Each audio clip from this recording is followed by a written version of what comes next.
এখানে অনুমান 20 কেজি ধান আছে। এটা বানাইতে আমার 1 সপ্তাহ সময় লাগে। যখন তারেক রহমানের সাথে আমি দেখা না করতে পারবো ততক্ষণ পর্যন্ত আমি এই ঢাকা শহরে হয়তো এখানে না হয়তো তার বাড়ির সামনে আমি থাকবো। যেহেতু 25 তারিখে আমার নেতা জনাব তারেক রহমান আসতেছে, সারা বাংলাদেশের মানুষ উজ্জীবিত হয়ে আছে।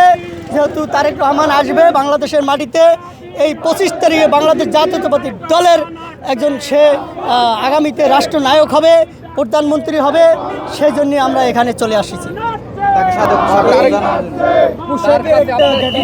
আমার কোনো চাওয়া পাওয়া নাই, আমাদের চাওয়া পাওয়া একটাই, আমি শুধু তার সাথে একটু দেখা করব, কথা বলবো, এটাই আমাদের চাওয়া পাওয়া, অন্য কোনো চাওয়া পাওয়া নাই। এটা হইলো আমাদের বাংলাদেশ জাতীয়তাবাদী দলের একটা প্রতীক, ধানের শীষ।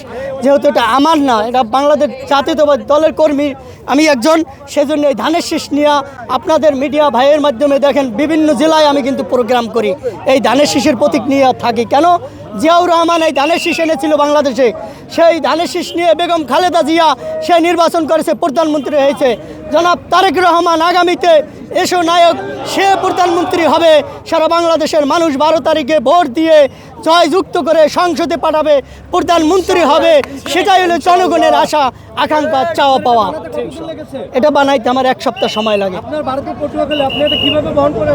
এটা আমি নিজে ওখান থেকে, যেমন আমি জামা পাড়ে তৈরি করি, এখান ঢাকায় এসে আমি এটা সেট করি। যে কোনো জায়গায় যে আমি যেমন জুরাইনে এসে আমি ওখান থেকে সেট করিয়া গাড়িতে দাঁড়ানো অবস্থায় চলে আসছি। আপনি এটা তাহলে পটুয়াখালী থেকে প্যাকেট করে ঢাকা নিয়ে এসেছি। জি জি। এটাকে ঝরে দেওয়ার সম্ভাবনা আছে? এটা ঝরে গেলে 2 থেকে 3টা প্রোগ্রাম করব, তারপর আমি পর্যাপ্ত পরিমাণ আমি এখানে সেট নিয়ে আসছি। যখন তারেক রহমানের সাথে আমি দেখা না করতে পারবো ততক্ষণ পর্যন্ত আমি এই ঢাকা শহরে হয়তো এখানে না হয়তো তার বাড়ির সামনে আমি থাকবো। এখানে অনুমান 20 কেজি ধান আছে। আমার কোনো কষ্ট হয় না। কেন কষ্ট হয় না? আমার নেতা আসতেছে, সেই জন্য আমার মনের দুঃখ কষ্ট আনন্দের কারণে আমি এই পোশাক পরে এখানে আসি। যতক্ষণ আমার এখানে থাকার প্রয়োজন আমি থাকবো ইনশাল্লাহ। ধন্যবাদ।